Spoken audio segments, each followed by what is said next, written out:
শিল্প ব্যাংক ঋণের জটিলতাই বড় বাধা উল্লেখ করে প্রধানমন্ত্রী শেখ হাসিনা প্রশ্ন তুলেছেন, ব্যাংক ঋণে সুদের হার কেন কমানো হচ্ছে না তা খতিয়ে দেখা হবে। রাজধানীর বঙ্গবন্ধু আন্তর্জাতিক সম্মেলন কেন্দ্রে রোববার ৩১ মার্চ সকালে প্রথম শিল্প মেলার উদ্বোধনী অনুষ্ঠানে একথা বলেন তিনি। এ সময় শিল্প খাতকে বহুমুখীকরণ করার আহ্বান জানিয়ে শেখ হাসিনা বলেন, সময়মতো ঋণ পরিশোধ করাও শিল্প উদ্যোক্তাদের দায়িত্ব। শিল্প খাতকে বলা হয় কোনো দেশের অর্থনীতির মূল চালিকা শক্তি।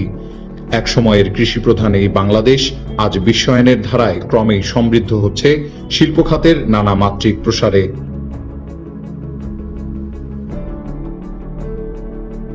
প্রধানমন্ত্রী বলেন, আমাদের দেশের শিল্পায়নের বড় প্রতিবন্ধকতা হলো ব্যাংক ঋণ। আমার প্রশ্ন হচ্ছে, এই ব্যাংকের মালিক যারা, তাদের শিল্প কারখানা আছে, তারাও ব্যবসা বাণিজ্য করে, তারা কিভাবে কি করছে, সঠিকভাবে ট্যাক্স দিচ্ছে কিনা, কাঁচামাল ঠিক মতো আনছে কিনা, সরকার সব করে দেবে তা তো না।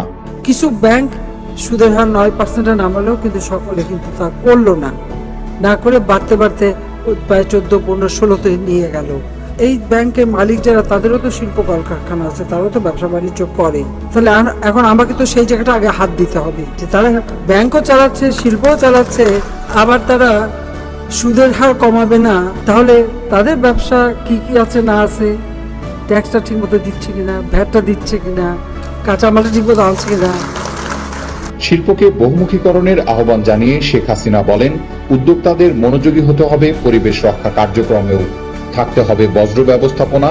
এবারের মেলায় সারা দেশ থেকে বৃহৎ, মাঝারি, ক্ষুদ্র, কুটির এবং হাইটেক পণ্য সহ 300 উদ্যোক্তা প্রতিষ্ঠান অংশ নিয়েছে।